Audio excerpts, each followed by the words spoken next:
3. Bismillahirrahmanirrahim. Assalamualaikum warahmatullahi wabarakatuh. Perkenalkan, nama saya Muhammad Revan Ardana Sumarta. Saya Jordan Fatim Indra Nathaniel Parhusid. Kami dari kelompok pertemuan ketujuh. Hari ini kami akan mempresentasikan penelitian kami yang berjudul Analisis Wacana Kritis Michael Foucault pada Relasi Kekuasaan dalam Wacana Identitas Digital Nasional 2026. Jadi, latar belakang dari masalah ini adalah memasuki tahun 2026, transformasi digital di Indonesia telah mencapai titik krusial melalui implementasi penuh di identitas digital nasional. Kebijakan ini tidak sekedar dipandang sebagai inovasi administratif untuk efisiensi birokrasi, namun juga sebagai perwujudan dari apa yang disebut Michael Foucault sebagai relasi kekuasaan atau pengetahuan. Dalam perspektif Foucault, kekuasaan tidak lagi dipahami sebagai kedaulatan tunggal yang menindas dari atas, melainkan sebagai jaringan relasi yang bekerja melalui teknik-teknik pendaftaran, observasi, dan pengumpulan data. Identitas Digital Nasional 2026 menjadi instrumen modern yang memungkinkan negara memproduksi pengetahuan yang sangat detail mengenai populasi. Melalui integrasi data biometrik, aktivitas transaksi, hingga jejak digital warga, negara membentuk sebuah aparat kekuasaan yang berfungsi mengawasi sekaligus mengatur individu secara halus.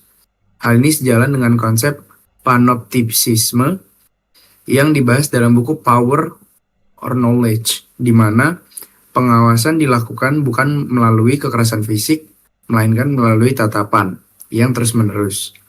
Individu yang sadar bahwa identitas digitalnya selalu terpantau cenderung akan mengatur perilakunya sendiri agar tetap berada dalam koridor normalitas yang ditetapkan oleh otoritas.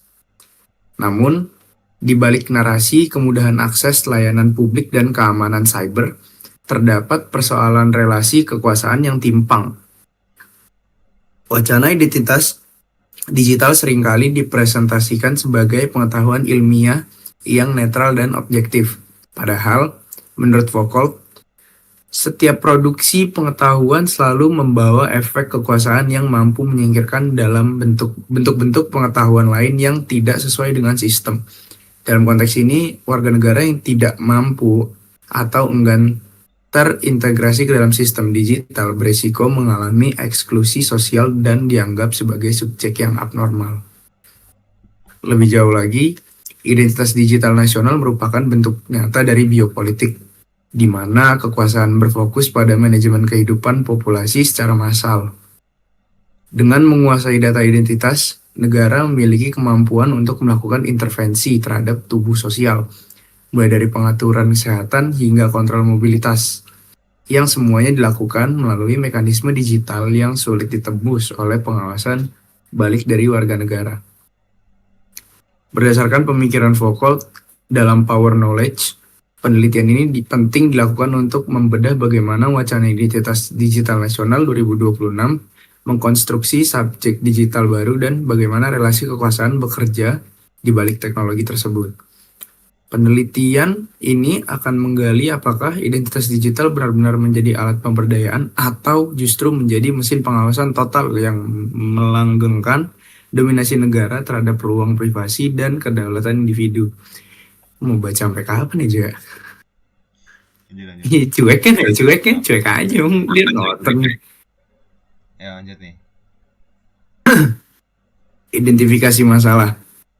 Berdasarkan latar belakang yang telah dipaparkan tadi, penelitian ini mengidentifikasi beberapa masalah mendasar terkait wacana identitas digital nasional 2026 dalam perspektif Michael Foucault sebagai berikut. Yang pertama, dominasi rezim kebenaran dalam relasi kekuasaan pengetahuan. Masalah utama terletak pada posisi identitas digital nasional yang tidak lagi dipandang sebagai instrumen administratif netral, melainkan sebagai bentuk produksi pengetahuan yang menciptakan kekuasaan baru bagi negara. Melalui pengumpulan data warga secara masif, negara memproduksi kebenaran digital yang dianggap absolut. Individu kemudian dikonstruksi dan didefinisikan berdasarkan parameter data tersebut, sehingga muncul ketimpangan relasi di mana mereka yang memiliki otoritas atas data memiliki kekuasaan kontrol yang lebih dalam terhadap subjek, dalam kurung warga negara. Lalu, mekanisme pengawasan laten melalui panoptisisme digital, the eye of power. Implementasi identitas digital yang terintegrasi memunculkan mekanisme pengawasan yang menyebar secara capillary power, dan tidak terlihat. Masalah yang muncul adalah terciptanya kondisi menyerupai panoptikon, di mana individu merasa selalu berada di bawah tatapan sistem pusat. Hal ini memicu fenomena self-surveillance, di mana warga negara secara tidak sadar membatasi, mendisiplinkan, dan mengatur perilakunya sendiri karena kesadaran bahwa setiap jejak digital mereka terhubung secara permanen dengan identitas tunggal yang dikuasai oleh otoritas.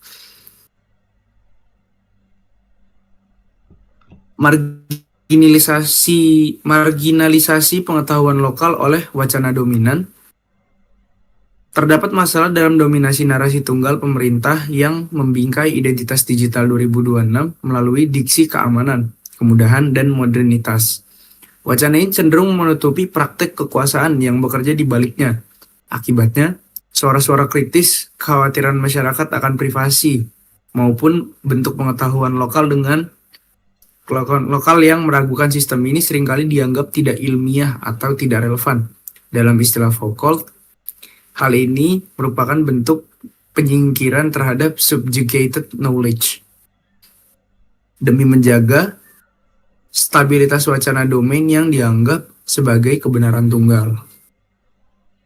Lalu yang terakhir, reduksi subjek menjadi objek biopolitik. Masalah lainnya adalah pergeseran peran warga negara dari subjek hukum yang berdaulat menjadi sekedar objek data dalam kerangka biopolitik. Identitas digital memungkinkan manajemen populasi yang sangat teknokratis, di mana kehidupan sosial dan personal individu dikelola sepenuhnya melalui algoritma. Hal ini menimbulkan resiko hilangnya otonomi individu karena eksistensi sosial seseorang sepenuhnya bergantung pada validitas sistem digital yang dikontrol oleh aparatus kekuasaan. Lalu batasan masalah. Mengingat kompleksnya berbagai masalah dalam identifikasi masalah, serta karena adanya keterbatasan segi waktu dan kemampuan penulis, maka perlu dibatasi agar tidak terlalu jauh pembahasannya. Oleh karena itu, penulis membatasi penelitian ini pada penelitian kualitatif dengan pendekatan analisis wacana kritis, yang kemudian akan dibatasi pada hal-hal berikut. Yang pertama, relasi kekuasaan dalam wacana kebijakan identitas digital nasional 2026 berdasarkan perspektif Michael Foucault dalam Power Knowledge tahun 1980. Yang kedua, teks kebijakan dan pernyataan resmi pemerintah Indonesia mengenai kebijakan identitas digital nasional 2026. Wilayah kajian dibatasi hanya pada konteks Indonesia dan tidak melakukan perbandingan dengan kebijakan identitas digital negara lain. Rumusan masalah. Berdasarkan identifikasi masalah yang telah dipaparkan, maka rumusan masalah dalam penelitian ini adalah sebagai berikut.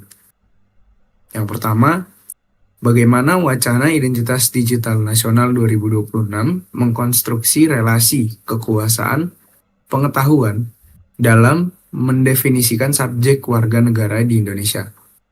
Lalu yang kedua, bagaimana mekanisme pengawasan dalam wacana identitas digital nasional 2026 bekerja sebagai instrumen panoptisisme digital yang memicu praktik self-surveillance pada masyarakat.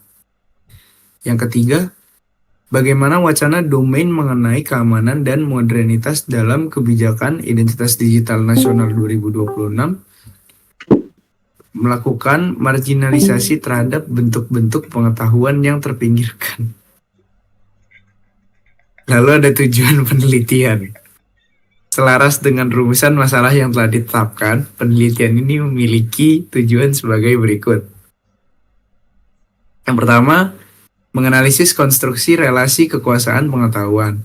Dalam wacana identitas digital nasional 2026, untuk mengungkap bagaimana data digital warga negara diproduksi dan dilegitimasi sebagai sebuah kebenaran yang memperkuat otoritas kontrol negara. Yang kedua, mendeskripsikan mekanisme pengawasan panoptisisme digital yang bekerja dalam sistem identitas tersebut, serta menjelaskan bagaimana wacana tersebut mendorong masyarakat untuk melakukan praktek pengawasan mandiri atau self-surveillance demi kesesuaian dengan norma-norma digital. Yang ketiga, mengidentifikasi bentuk-bentuk pengetahuan yang terpinggirkan dalam wacana Identitas Digital Nasional 2026 dengan menelusuri bagaimana narasi dominan tentang modernitas dan keamanan menyisihkan suara-suara kritis maupun kekhawatiran publik. Lalu yang keempat, membongkar praktik biopolitik di balik implementasi di identitas digital sebagai teknologi politik untuk mengelola, mengatur, dan mendisiplinkan populasi sebagai satu kesatuan unit data yang efisien. Lalu, manfaat dari penelitian ini, secara teoritis, penelitian ini diharapkan dapat memberi manfaat berupa bertambahnya wawasan terkait penelitian dalam ranah bahasa tentang bagaimana penerapan relasi kuasa Michael Foucault pada penerapannya terhadap percakapan ini salah. Masa pada aplikasi ojek online? Nih, ntar diganti Jo. Iya, ntar diganti. Manfaat teoritis Salah nih, salah. melalui Salah. melalui penelitian ini, penulis berharap dapat menjadikan penelitian ini sebagai salah satu referensi bagi pembaca, terutama yang berkaitan dengan relasi kuasa Michael Foucault serta pengaruhnya terhadap pihak pengkondisian yang dikondisikan. Tadi yang masuk siapa Jo? Fatir. Gitu. Oke, kita lanjut ya. Ke bab 2, landasan teori. Kita masuk ke bab 2.1, kok ada konsep dan turunannya yaitu analisis wacana kritis. Kita mengambil analisis wacana kritis karena sesuai dengan tema yang sudah ditentukan ya. Analisis wacana kritis atau AWK atau yang disebut Critical Discourse Analysis atau CDA adalah istilah umum yang mencakup berbagai variabel dalam penelitian ini. AWK melihat komunikasi tidak hanya sebagai pengiriman pesan, tetapi juga sebagai tempat terjadinya perdebatan, orientasi, dan penentuan posisi yang ikut membentuk budaya serta politik masyarakat modern. Menurut Esposito dan Khosrafidik 2024. Dalam kerangka AWK, wacana dipandang bukan sekedar sebagai cerminan realitas, tapi sebagai suatu praktik yang secara sistematis membentuk objek pengetahuan yang dikaji. Nah, konsep ini sendiri berakar kuat pada pemikiran Foucault yang menganggap wacana sebagai praktik sosial yang lebih dari sekedar penggunaan tanda untuk merujuk pada hal tertentu, melainkan mencakup lebih yang tidak bisa hanya dipahami melalui bahasa dan ujaran saja. Wacana meliputi praktik sosial yang bertujuan untuk mengatur dan menjadikan individu sebagai subjek serta mengandung pengaruh kekuasaan melalui efek-efek kebenaran dan produksi pengetahuannya. Dalam perkembangan terkini, AWK khususnya diterapkan pada ruang digital dalam kerangka studi wacana kritis media sosial atau SMCDS.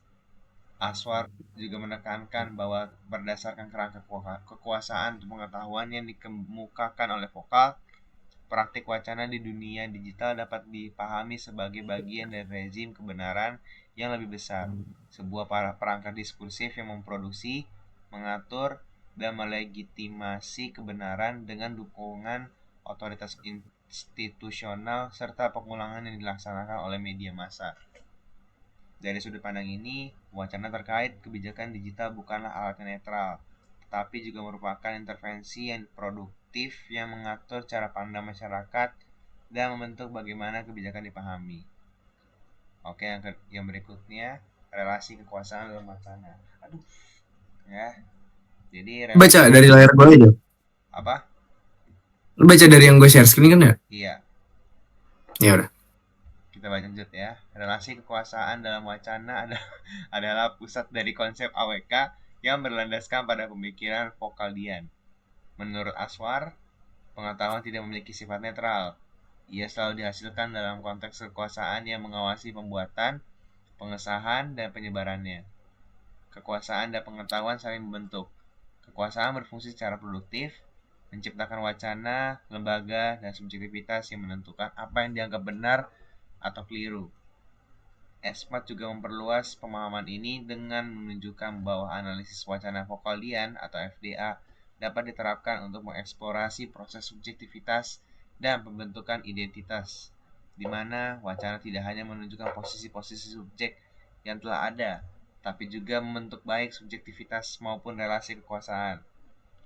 Oleh karena itu, FDA memerinci teknologi dan metode kekuasaan, proses subjektifikasi, serta perangkat pemerintahan menurut Esmat 2024. Dalam lingkungan kebijakan digital, relasi kekuasaan beroperasi melalui 3 mekanisme utama. Yang pertama, lewat legitimasi diskursif, di mana narasi kebijakan dibangun sebagai satu-satunya kebenaran yang sah melalui wewenang lembaga. Kedua, melalui normalisasi, di mana wacana menciptakan norma-norma diinternalisasi sebagai akal sehat atau common sense, sehingga kebijakan tidak alami dan tidak perlu dipertanyakan. Yang ketiga, melalui pengawasan, di mana teknologi diferensiasi, pemantauan, hierarkisasi, dan homogenisasi dimanfaatkan untuk mengontrol dan mengatur perilaku subjek agar mengadopsi nilai-nilai yang diinginkan oleh kekuasaan.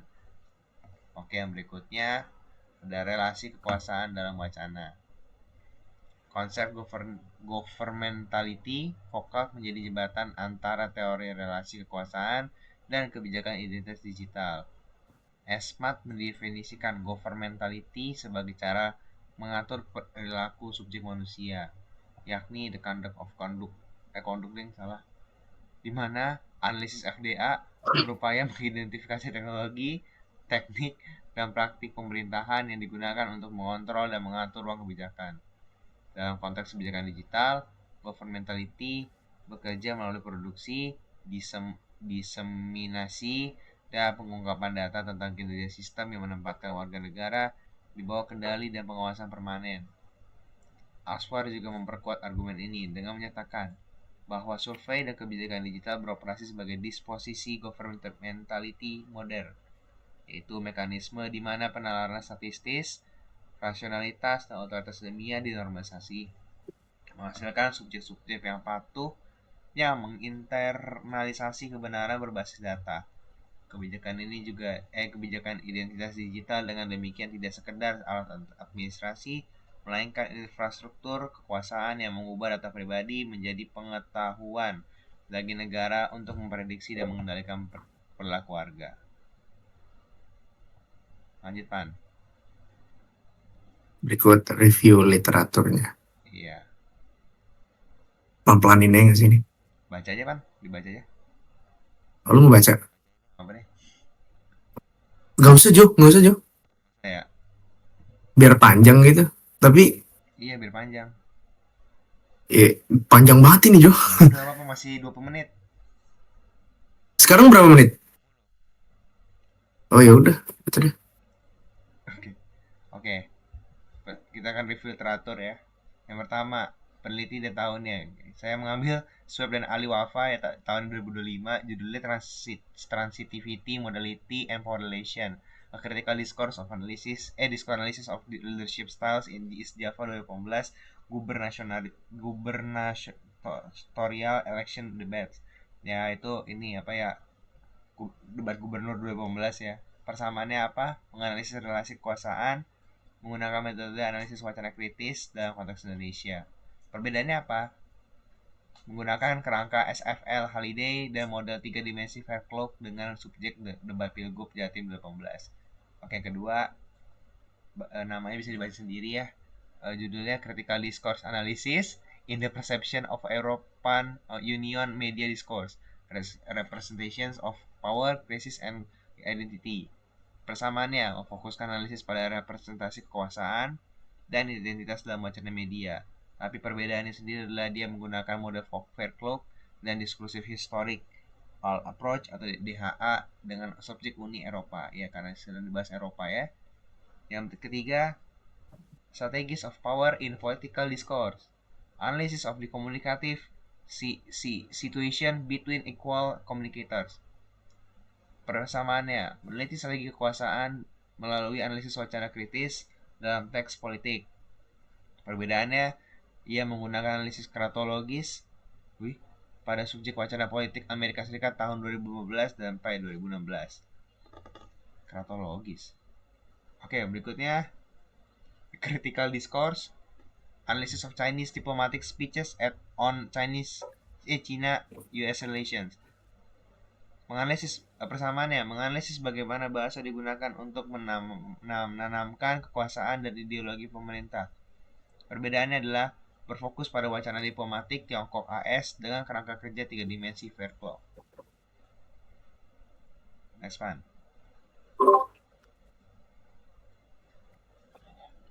Gue aja, Jo. Oke. Yang nomor berapa? 5. Lalu yang kelima ada absence and silences in critical discourse analysis. Methodological reflections, menggunakan pendekatan Michael Foucault untuk melihat bagaimana kekuasaan diskursif membentuk kebenaran. Lalu perbedaannya itu berupa refleksi metodologis pada bidang layanan kesehatan, bukan wacana identitas digital nasional. Yang keenam ada religious moderation and family resilience in the city of Malang, Indonesia, the historical perspective of the Islamic law. Persamaannya itu membahas relasi setara sebagai bagian dari ketahanan keluarga di Indonesia. Dan perbedaannya adalah menggunakan pendekatan studi hukum empiris dan sejarah hukum Islam, bukan metode AWK. Lalu selanjutnya ada diversity, local wisdom, and unique characteristic of millennials, evidence from North Sumatra, Indonesia. Yang sama-sama membahas bagaimana organisasi tertentu memiliki kekuasaan di ruang publik dan politik identitas. Tapi perbedaannya adalah menggunakan metode kualitatif wawancara atau FGD untuk meneliti kohesi sosial generasi milenial di Sumatera Utara. Selanjutnya adalah non-verbal domination in George Orwell's Animal Farm, a critical discourse analysis approach. Menganalisis dominasi kekuasaan menggunakan paradigma analisis wacana kritis. Tapi meneliti wacana fiksi atau novel dengan berfokus pada strategi dominasi nonverbal. Lalu selanjutnya ada language and power in media as terminological deformation of radicalism in Indonesia as a critical discourse analyst. Sama-sama menggunakan teori bahasa dan kekuasaan Michael Foucault untuk membedah wacana di media Indonesia. Tetapi berfokus pada deformatif terminologi radikalisme dalam berita daring, bukan wacana identitas digital. Lalu yang terakhir adalah metaphor power in the context of author's opinion, expression, and perception. Sama-sama mengkaji variabel kekuasaan atau power dalam teks melalui penggunaan bahasa. Namun bedanya adalah menggunakan metode Metaphor Driven Discourse Analysis atau MDDA untuk melihat dampak metafora pada persepsi. Lanjut ya. Oke, selanjutnya ada teori ya. Teori sendiri, kita akan bahas teori-teori yang digunakan dalam penelitian ini. Penelitian ini menggunakan analisis wacana kritis atau AWK yang sudah dibahas tadi ya. Tapi kita menggunakan AWK analisis wacana kritisnya Michael Foucault sebagai pisau analisis utama untuk mengkaji relasi kekuasaan yang tertanam dalam wacana identitas digital nasional 2026. Kerangka teori Foucault sangat relevan karena menyediakan perangkat analitis yang mampu mengungkapkan bagaimana bahasa, pengetahuan, dan praktik institusional bekerja bersama-sama untuk memproduksi dan mempertahankan tatanan kekuasaan tertentu. 3 konsep utama inti dari Foucauldian sendiri yang menjadi tulang punggung teoritis, yaitu yang pertama, rezim kebenaran dan wacana dominan. Yang kedua, pengawasan dan panoptikon, etikon, Serta yang ketiga, normalisasi dan kekuasaan produktif. Setiap konsep berkorespondensi langsung dengan variabel dan dimensi yang telah diidentifikasi dalam tabel operasional konsep penelitian ini. Yang tadi sudah dijelaskan ya. Yang pertama adalah analisis wacana kritis Michael Vokal merupakan salah satu teoretisi sosial paling berpengaruh dalam abad ke-20 yang gagasannya terus membentuk kajian kontemporer di bidang humanoria dan ilmu sosial.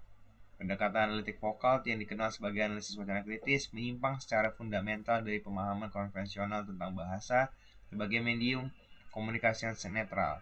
Sebaliknya, vokal juga memperlakukannya sewacana sebagai arena perjuangan kekuasaan, yang dimana serangkaian penyataan dan praktik yang dikonstruksi secara sosial untuk memproduksi pengetahuan, membentuk subjek, serta memperkuat atau menantang relasi kekuasaan yang ada. Dalam konsep penelitian ini, AWK diterapkan untuk mengkaji dokumen-dokumen resmi pemerintah, narasi kebijakan, dan komunikasi publik seputar program Identitas Digital Nasional Indonesia atau INA Digital. Metode vokal juga memungkinkan peneliti untuk melampani makna permukaan teks kebijakan dan menginvestigasi bagaimana pilihan bahasa, bingkai narasi, dan legitimasi institusional berfungsi untuk melegitimasi klaim-klaim kebenaran tertentu sekaligus memarginalkan wacana-wacana alternatif. Vokal sendiri mengakui kompleksitas dan kontradiksi inherent dalam karyanya. Gagas-gagasannya berevolusi secara signifikan sepanjang karirnya, dari studi arkeologis awal tentang sistem pengetahuan melalui analisis genealogis tentang relasi kekuasaan pengetahuan, hingga eksplorasi etika dan pemerintahan diri pada masa akhir karirnya. Namun satu benang merah yang konsisten menelusuri seluruh karyanya adalah penekanan bahwa kekuasaan tidak semata bersifat represif, melainkan bersifat produktif secara fundamental. Ia memproduksi pengetahuan, subjek, kebenaran, dan realitas. Konsepsi produktif tentang kekuasaan ini sangat netral untuk memahami bagaimana kebijakan digital dapat sekaligus melayani defisiensi administratif dan berfungsi sebagai mekanisme kontrol sosial. Yang berikutnya ada kekuasaan, pengetahuan, dan rezim kebenaran. Variabel pertama dalam penelitian ini yaitu relasi kekuasaan yang tertanam dalam wacana dominan kebijakan identitas digital nasional dianalisis melalui konsep kekuasaan pengetahuan dan rezim kebenaran dari vokal. Dimensi ini mengkaji bagaimana bahasa kebijakan, pilihan pembikaian, dan otoritas institusional bekerja bersama-sama untuk menetapkan narasi-narasi tertentu sebagai suatu objek netral dan niscaya. Lagunya Bilal ya. Oke. Yang pertama sendiri kita bagi ada 3 atau 4 masalah. Yang pertama kekuasaan atau pengetahuan. Bagi vokal, kekuasaan dan pengetahuan tidak dapat dipisahkan.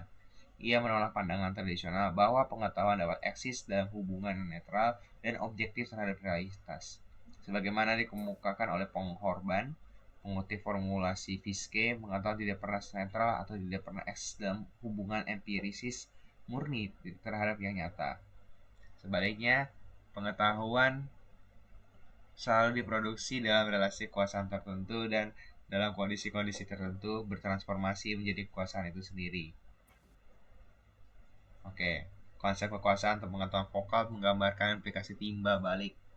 Kekuasaan memproduksi pengetahuan dan pengetahuan memproduksi kekuasaan. Wacana ilmiah, pernyataan institusional, dan pengetahuan ahli semuanya berfungsi secara ideologis untuk memfasilitasi cara kekuasaan dipraktikkan.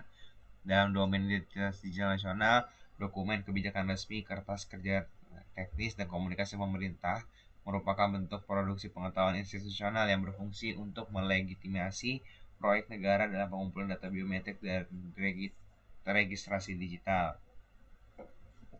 Zhang mengelaborasi bahwa pengetahuan tidak berasal dari satu disiplin tunggal, melainkan muncul bersamaan dengan mekanisme kekuasaan. Semua pengetahuan eksis dalam relasi kekuasaan.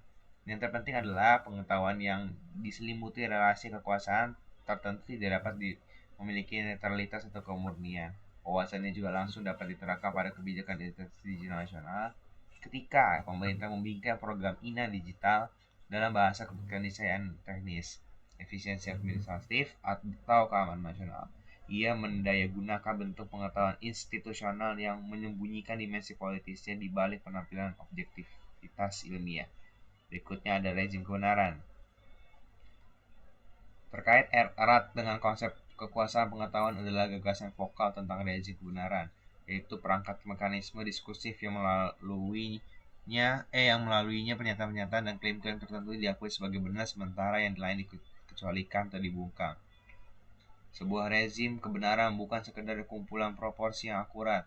Ia adalah prosedur yang dengannya suatu masyarakat membedakan antara yang benar dan yang salah, serta memberikan nilai politik dan sosial terhadap produksi kebenaran. Dalam konteks identitas nasional, rezim kebenaran beroperasi ketika institusi-institusi negara mendayagunakan bahasa dan pemikaian yang menjanjikan registrasi identitas digital sebagai syarat administratif yang objektif, bukan sebagai keputusan politik. Bahasa yang digunakan dalam dokumen kebijakan yang menekankan netralitas teknis,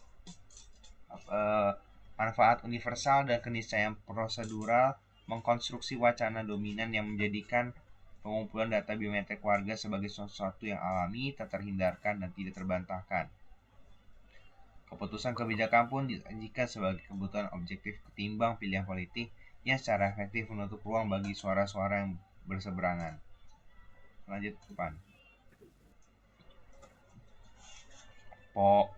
Gorban menegaskan bahwa wacana-wacana yang berfungsi sebagai rezim kebenaran mendorong kerahasiaan mengenai pembentukan pengetahuan. Semakin berhasil mereka menyembunyikan dominasi kekuasaan, semakin dapat dipercaya pengetahuan dan kebenaran ini tampaknya. Hal ini terlihat jelas dalam bagaimana narasi identitas digital seringkali menonjolkan rasionalitas teknis dan prosedural seraya mengecilkan pertanyaan-pertanyaan tentang kebebasan sipil, kedaulatan data, dan pengawasan negara. Berikutnya ada wacana. Berapa menit, Jo? 32. Oke. Selanjutnya cepetin aja kali. Cepetin aja. Wacana sebagai alat kekuasaan. Analisis vokal tentang wacana mengungkapkan bahwa wacana beroperasi sekaligus sebagai mekanisme kekuasaan dan sebagai potensi situs perlawanan. Wacana bukan semata ekspresi gagasan yang sudah terbentuk di tempat lain. Wacana itu sendiri merupakan kekuatan produktif yang berbentuk apa yang dapat diketahui, diucapkan, dan dilakukan dalam suatu media dan sosial. Sebagaimana dijelaskan oleh Pongorban, sebuah wacana adalah kelompok pernyataan yang terorganisasi secara koheren untuk memastikan kesatuan dalam representasi realitas subjek. Dan pernyataan-pernyataan ini saling bersumber, mengatur, dan melibatkan satu sama lain dalam sebuah jaringan yang saling memperkuat. Dalam istilah Foucauldian, koherensi dan homogenitas wacana-wacana sangat penting. Wacana kekuasaan sangat penting agar tampak otentik dan dapat dipercaya. Narasi-narasi resmi tentang identitas digital nasional bekerja dan menyamarkan efek-efek kekuasaannya di balik kedok objektivitas ilmiah dan rasionalitas administratif. Penyamaran ini bukanlah sesuatu yang insidental, melainkan konstitutif dari cara wacana dominan mempertahankan otoritasnya. Itu semakin mulus bahasa kebijakan menetralisasikan pengawasan negara dan pengumpulan data, semakin efektif ia menetralisir potensi perlawanan. Lanjut Pan. Pengawasan dan panoptikan. Dimensi kedua dari kerangka dari penelitian bertumbuh pada teori pengawasan panoptikon dari vokal. Bagaimana diuraikan dalam karya seminarnya disiplin Punish. Perangkat konseptual ini menyediakan alat analitis yang diperlukan untuk mengkaji bagaimana sistem digital terpusat berfungsi sebagai mekanisme kontrol sosial dan bagaimana narasi, keamanan, serta kemudahan berfungsi untuk menetralisir pengawasan panoptis. Yang pertama ada kekuasaan disipliner dan tubuh. Vokal berargumen bahwa sejak akhir abad ke-18 mode kekuasaan dominan bergeser dari hukuman tubuh yang spektakuler menuju regulasi disipliner yang halus dan berkelanjutan. Sebagaimana dicatat oleh Zhang, kekuasaan tidak lagi mewujudkan dirinya melalui kekerasan dan penyiksaan.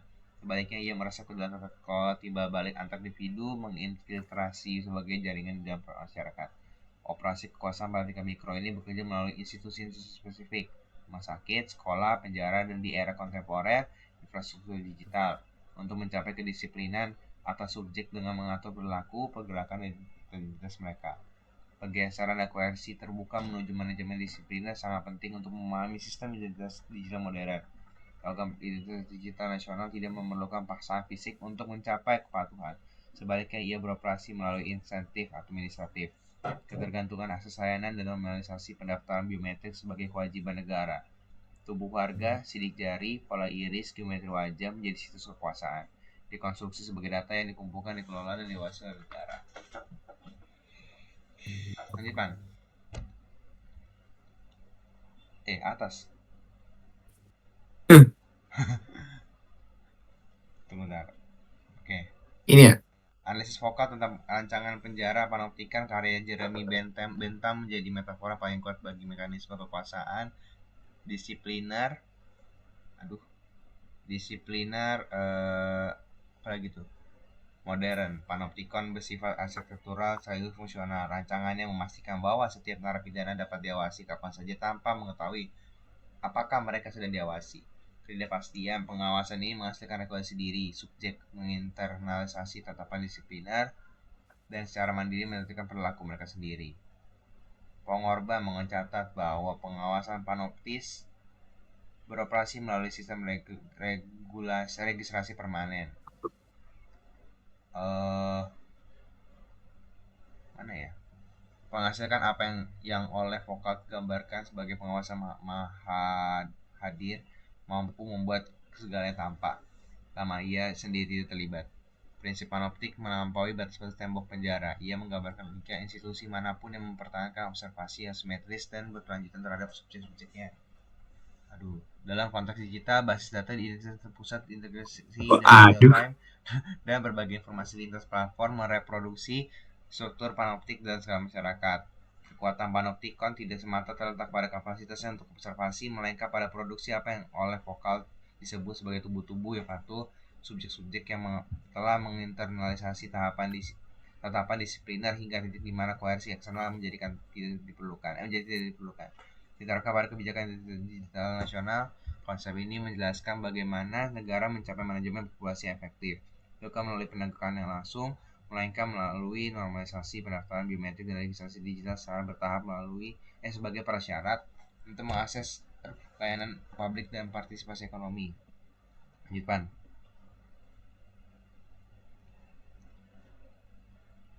asimetris kekuasaan dalam relasi negara-warga.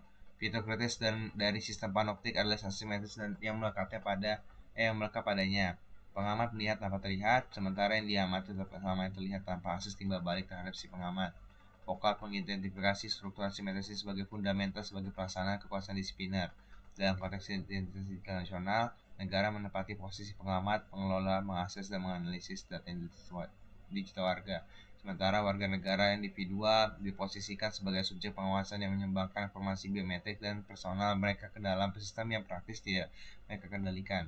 Zhang menyoroti bahwa kekuasaan mikro bersifat multifaset dan ditandai oleh pusat-pusat yang stabil, serta bahwa kekuasaan yang diberikan pada tubuh bukan dimiliki oleh siapapun, melainkan hanya dapat dimobilisasi dan dioperasikan. Hal ini menyeratkan bahwa pengawasan yang tertanam tidak dalam sistem identitas digital nasional bukan merupakan milik eksklusif satu aktor negara tunggal, melainkan tersebar di seluruh institusi, teknologi, dan prosedural administratif. Hasilnya adalah pengawasan yang sekaligus meresap dan sulit dialokasikan pada otoritas tunggal manapun, membuatnya lebih resisten terhadap kontestasi dan akuntabilitas. Oke, yang Jo, sabar Jo. Berapa menit Jo? 38. Ya, sudah. Normalisasi kekuasaan produktif dan konstruksi subjek digital. Dimensi ketiga kerangka teoris ini membahas mekanisme-mekanisme yang melaluinya wacana identitas nasional menormalisasikan pengumpulan data, mengonstruksi subjek warga digital patuh, serta mengaburkan dimensi koersif kekuasaan negara balik narasi partisipasi sukarela dan manfaat bersama. Yang pertama ada kekuasaan produktif dan normalisasi. Berhadapan pada pandangan kekuasaan tradisional yang didominasi pada pandangan Marxis bahwa kekuasaan bersifat represif secara fundamental, beroperasi melalui larangan eksklusif dan dominasi. Vokal menegaskan bahwa kekuasaan modern di atas segalanya bersifat produktif. Kekuasaan tidak semata membatasi, ia secara aktif memproduksi subjek, hasrat, pengetahuan, dan realitas sosial. Sebagaimana dirangkum oleh Zhang, perspektif vokal menunjukkan kekuasaan mikro yang produktif yang beroperasi dalam institusi seperti rumah sakit, sekolah, dan penjara yang mendisiplinkan individual dengan bekerja melalui tubuh mereka, berupaya untuk menormalisasi, menghasilkan, dan mengatur kekuatan. Normalisasi adalah mekanisme kunci yang dengannya kekuasaan produktif beroperasi. Alih-alih memaksakan konformitas melalui kekerasan, kekuasaan yang menormalisasi menetapkan standar perilaku, identitas, dan tindakan yang secara sukarela diinternalisasi dan direproduksi oleh subjek. Mereka yang sesuai dengan norma diberi imbalan berupa pengakuan sosial, akses institusional, dan legitimasi kewarganegaraan. Mereka yang menyimpang ditandai sebagai bermasalah, kurang, atau tidak patuh. Dalam konteks kebijakan identitas digital, warga yang mendaftarkan data biometrik mereka dan mengadopsi kerangka identitas digital diposisikan sebagai modern, berorientasi kewargaan, dan rasional. Sementara mereka menolak atau memilih keluar secara implisit dikonstruksi sebagai hambatan bagi pembangunan nasional atau lebih tegas lagi sebagai risiko keamanan. Yang berikutnya, kekuasaan bekerja melalui persetujuan bukan paksaan. Yang kedua ini adalah kontribusi analisis signifikan dari teori vokal bagi penelitian ini adalah pengakuan bahwa kekuasaan modern beroperasi paling efektif melalui persetujuan ketimbang koersi. Negara tidak perlu memaksa warga negara untuk mendaftar dalam program identitas digital nasional melalui kekerasan. Sebaliknya, negara merekonstruksi program tersebut sebagai bermanfaat, nyaman, dan disayai, maksudnya sehingga pendaftaran tampak sebagai pilihan bebas dan rasional yang dibuat oleh warga demi kepentingan mereka sendiri. Pengorban mengamati bahwa kekuasaan mencari efisiensi dengan menyembunyikan dirinya di balik pengetahuan objektif, sebagaimana perlawanan menyembunyikan dirinya melalui berbagai bentuk ekspresi. Ketika kebijakan identitas digital nasional dibingkai dalam bahasa peningkatan layanan, perlindungan anti penipuan, dan tata kelola inklusif, dimensi-dimensi politik dari program tersebut kapasitasnya untuk pengawasan populasi, agregasi data, dan kontrol negara menjadi tidak terlihat. Warga yang menerima pembingkaian ini dapat dan secara sukarela berpartisipasi dalam sistem tanpa mereka sadari menjadi peserta dalam reproduksi relasi kuasaan dalam kebijakan tersebut. Yang berikutnya adalah pembentukan subjek dan kematian subjek otonom. Analisis vokal tentang pembentukan subjek juga sangat relevan bagi penelitian ini. Berfungsi sebagai bertumbuh pada kritik Nietzsche terhadap konstruktivitas metafisis. Vokal berargumen bahwa subjek modern bukan entitas peran sosial yang otonom, melainkan sebuah produk yang dikonstruksi oleh kekuasaan. Sebagaimana dijelaskan oleh Zhang, vokal memproklamirkan kematian manusia melalui teori kekuasaannya, dengan berargumen bahwa subjek semata merupakan produk yang dikonstruksi oleh kekuasaan. Dikonstruksi melalui kebenaran, melalui dominan kekuasaan, dan melalui contoh ontologi etis historis. Dalam konteks identitas digital nasional, wawasan teoritis ini mengarahkan perhatian pada bagaimana tata kelola digital memproduksi posisi-posisi subjek tertentu. Kekainan digital tidak sekadar mendaftarkan identitas individual yang sudah ada sebelumnya. Ia secara aktif mengkonstruksi suatu bentuk subjektivitas digital tertentu yang identitasnya didefinisikan, divalidasi, dan dikendalikan oleh infrastruktur data negara. Mereka yang berada di luar sistem ini menjadi terlihat secara administratif, dikecualikan dari layanan, dan secara efektif menjadi bukan subjek dalam kerangka tata kelola digital. Ayo kan? Waduh, masih panjang ya. Oke, kita lanjut aja ke 2.35 aja ya. Sintesis teori vokalian dan identitas digital nasional. Secara keseluruhan, ketiga dimensi teoritis vokalian, rezim kebenaran dan wacana dominan, pengawasan panoptikan, serta normalisasi dan kekuasaan produktif menyediakan kerangka analisis yang komprehensif untuk mengkaji relasi kekuasaan yang tertanam dalam wacana identitas digital nasional atau IDN 2026 di Indonesia. Konsep-konsep ini bukanlah variabel yang berdiri sendiri, melainkan saling terhubung secara mendalam, yaitu rezim kebenaran melegitimasi infrastruktur pengawasan panoptis, memungkinkan normalisasi pengumpulan data, dan normalisasi mengonsolidasikan kekuasaan produktif memproduksi rezim kebenaran.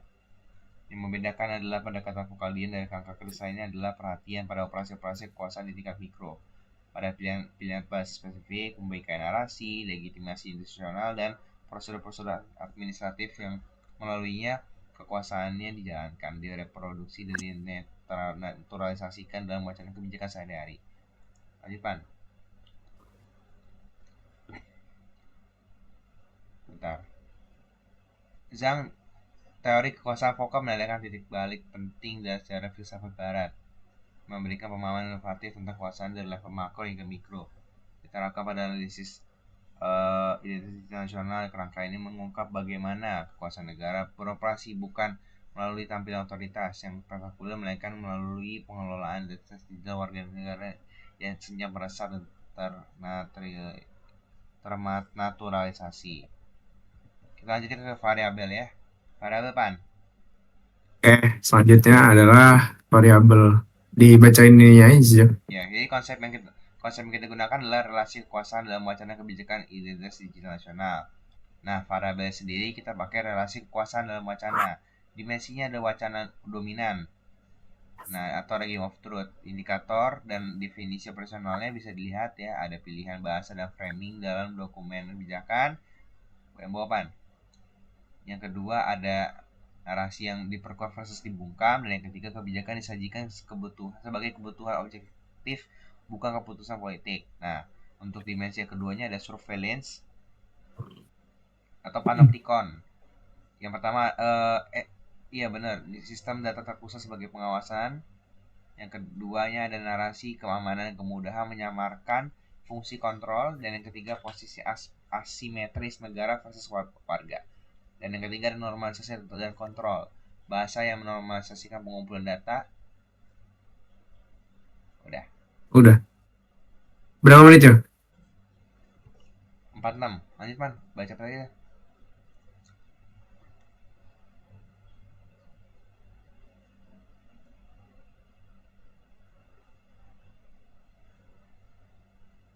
Lanjut, Jo. Iya. Bab 3, metode penelitian, paradigma penelitian. Pendekatan kritis dipilih dalam penelitian berjudul analisis wacana kritis Michel Foucault dan relasi kekuasaan dan dalam wacana identitas nasional 2026. Bentar. Karena penelitian ini tidak hanya bertujuan memahami makna wacana, tapi juga mengungkapkan bagaimana relasi kekuasaan dan ideologi bekerja dalam membentuk identitas nasional.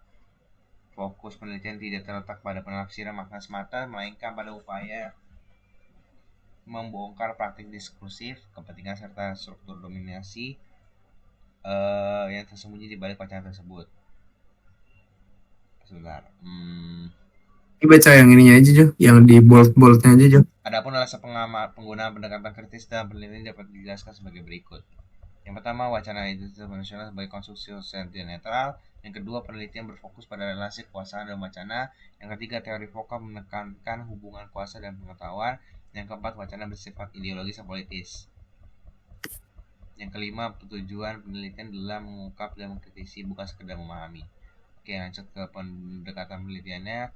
Kita pendekatan kualitatif ya, menggunakan dipilih dalam penelitian ini karena penelitian ini bertujuan memahami, menafsirkan, dan mengungkap makna serta relasi kekuasaan yang akan dalam wacana.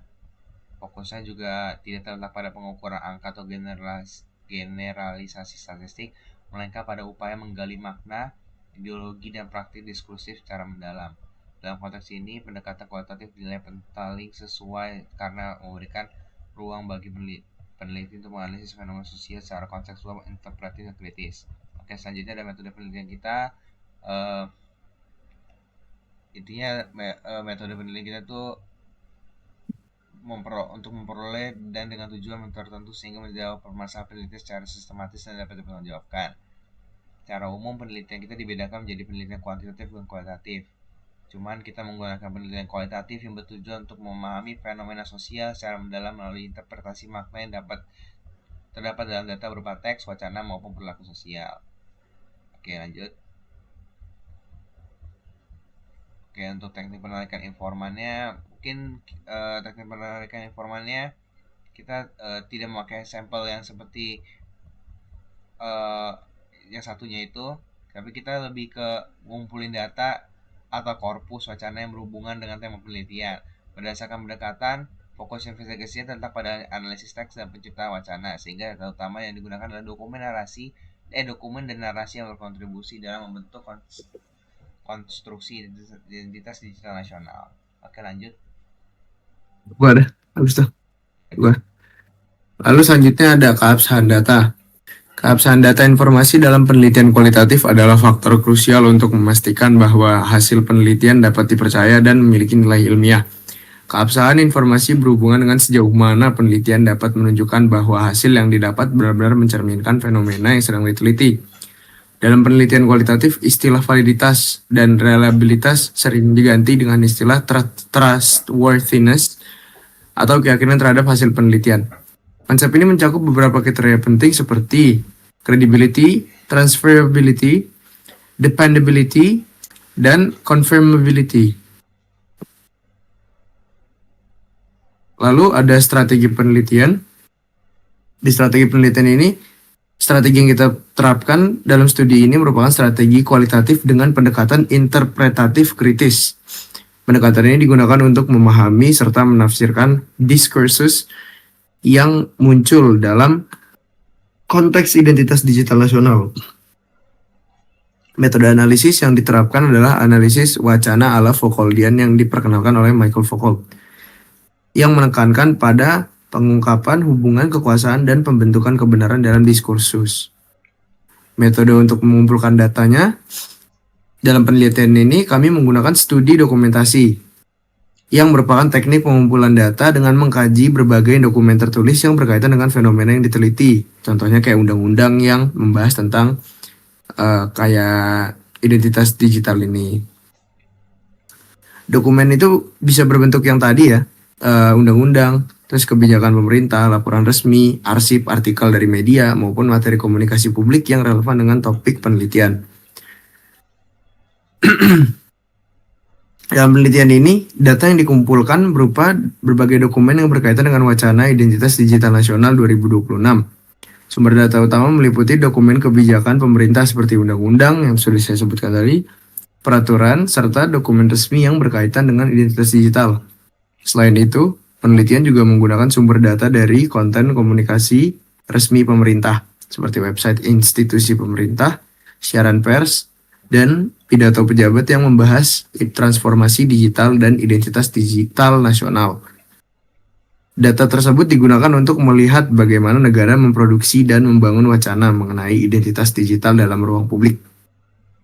Selain dokumen resmi pemerintah, penelitian ini juga menggunakan data dari media massa dan publikasi daring, seperti artikel berita, opini, dan pemberitaan terkait identitas digital. Data dari media digunakan untuk melihat bagaimana wacana yang diproduksi oleh negara direpresentasikan, disebarkan, dan dibingkai dalam ruang publik. Pengumpulan data dilakukan secara selektif dan dengan mempertimbangkan relevansi dokumen terhadap fokus penelitian, yaitu relasi kekuasaan dalam pembentukan wacana identitas digital. Lalu yang terakhir adalah metode analisis data. Dalam penelitian ini, kami menggunakan analisis wacana Foucauldian yang merujuk pada pemikiran Michael Foucault. Metode ini digunakan untuk mengkaji bagaimana wacana identitas digital nasional dibentuk, didistribusikan, dan dimaknai dalam konteks sosial. Analisis dilakukan dengan mengidentifikasi wacana dominan dalam teks, menelaah relasi kekuasaan antara aktor yang terlibat, serta mengungkapkan bagaimana konstruksi kebenaran dibentuk melalui bahasa dan praktik diskursif. Selain itu, analisis juga diarahkan untuk melihat bagaimana posisi subjek, khususnya masyarakat, dibentuk dalam wacana tersebut. Dengan demikian, metode ini tidak hanya bersifat deskriptif, tetapi juga kritis dalam mengungkap dinamika kekuasaan dalam wacana. Closing, Jo? Oke, jadi 3. Baik, selanjutnya adalah bab 4 atau hasil penelitian. Wacana dominan. Berdasarkan hasil penelitian ditemukan bahwa kebijakan identitas kependudukan digital dibangun melalui penggunaan bahasa yang menekankan efektivitas, efisiensi, keamanan, dan transparansi. Bahasa tersebut terlihat netral, namun sebenarnya berfungsi untuk membentuk persepsi masyarakat bahwa kebijakan ini merupakan solusi yang rasional dan tidak dapat diperdebatkan.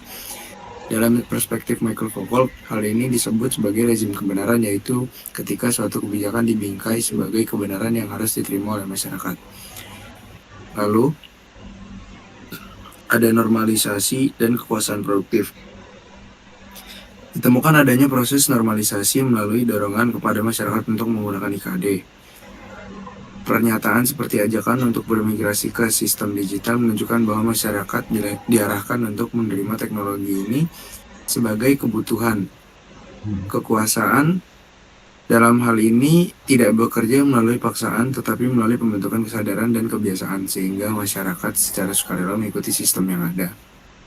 Lalu ada surveillance.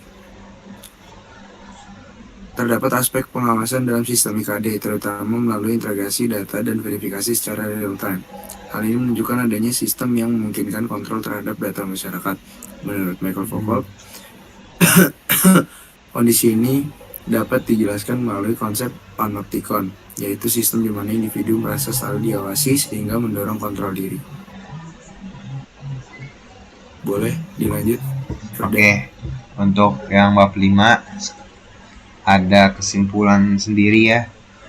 Nah, jadi kesimpulan yang kita bisa ambil itu berdasarkan penelitian yang telah kita lakukan, dapat disimpulkan bahwa implementasi identitas kependudukan digital tidak hanya merupakan inovasi teknologi tapi juga mengandung relasi kekuasaan. Wacana dominan digunakan untuk melegitimasi kebijakan melalui bahasa yang terlihat objektif. Normalisasi terjadi melalui pembentukan kesadaran masyarakat agar menerima sistem secara sukarela. Sementara itu, surveillance hadir melalui sistem pengelolaan data yang terintegrasi. Dengan demikian, kebijakan ini tidak hanya mengatur administrasi, tapi juga membantu cara pikir dan perilaku masyarakat. Demikian pemaparan dari kami mengenai bab 4 dan bab 5 dan keseluruhan babnya. Terima kasih.